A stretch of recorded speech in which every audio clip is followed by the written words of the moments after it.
Hey everyone, I'm Grant and welcome back to the channel. Today I'm going to be fixing the welds on the cross member that I modified in my last video. After posting some pictures on this, I got a lot of feedback, especially around my welds. And none of it was actually really good at all. And I can't really fault the people either. I will admit, I am so far behind on the project in terms of my own personal timeline of where I want it to be, that once I started welding on this, I started rushing. And one of the things you never want to do when you're welding is rush. So my welds on this, for the most part, are pretty terrible. And the sole purpose of this video today is to fix all the welds that I had done to this cross member. So I'm going to get to work. The first welds I'm going to try to fix up are where I connected the two pipes together. So this weld here and this weld here. So I'm going to focus on this side. I'm going to grind it down as far as I can. Then I'll go to this side and ground that one down as far as I can. Once I have those two grounded, I'm going to re-weld them, clean them up, and then we'll address all the other welds.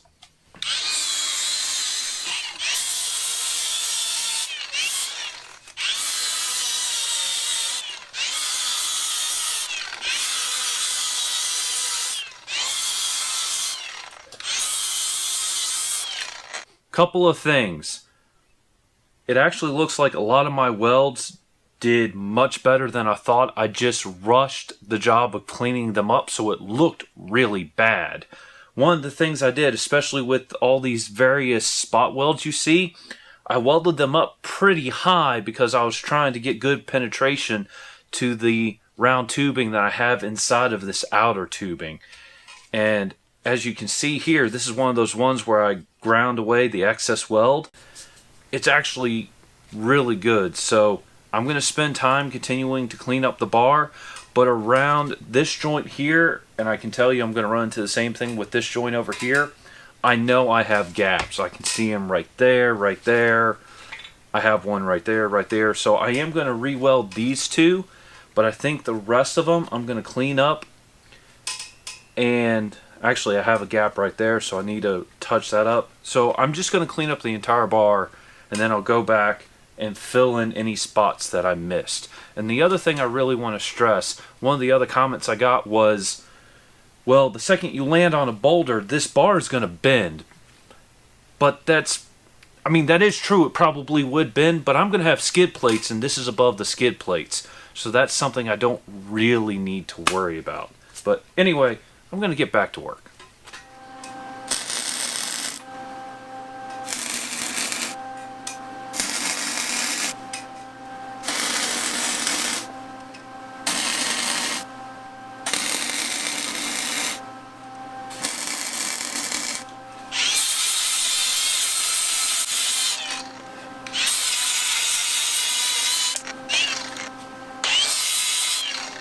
I think I am done with all the fixing and re-welding. I've ground down all of my welds. The bar looks solid. I'm really happy with it. So now I think I'm going to let it cool off because the bar is extremely hot. And then I will paint the bar again. And then we'll go back to reinstalling this bar underneath my Wrangler.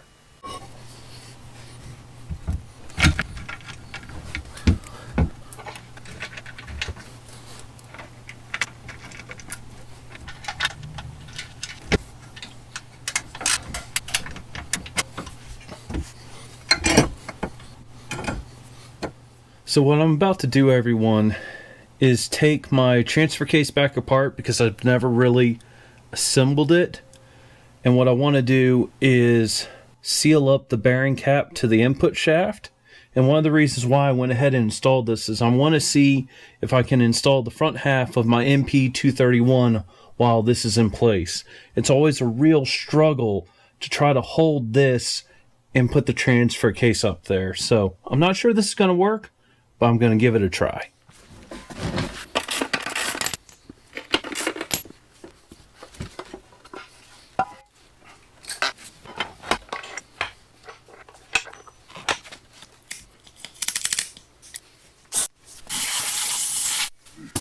Now that I have all the surfaces cleaned as best as I can, I'm applying some grease here and to the input shaft to make sure I don't rip, tear, or damage the seal when I put this back on. Now, the other thing I need to do is put a small bead of gasket maker around the outside edge of this bearing retainer cap, which is what I'm going to work on right now.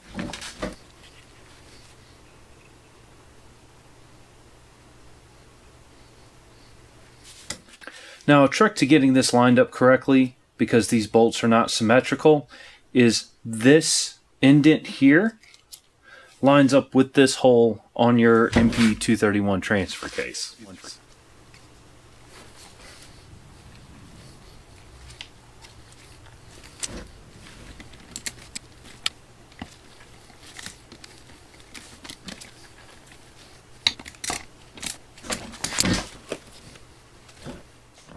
Now that I have the bearing retainer cap installed, we're now going to move the GoPro underneath the Wrangler and reattach the front half of the transfer case to the driveline.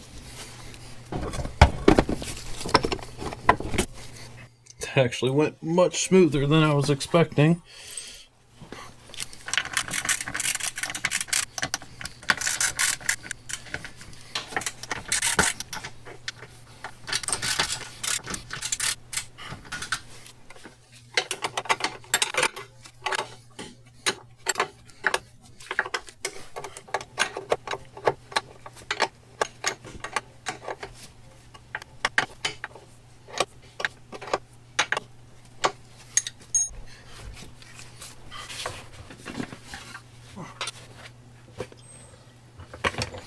Okay everyone, that's all I have for this video. I have fixed all my welds on my crossmember that I had modified in my last video. I'm much happier with it. And we've also reinstalled the front bearing cap on the MP231 and installed the front half of the transfer case onto my driveline. Now the reason I went ahead and did that without building the transfer case already is mostly weight.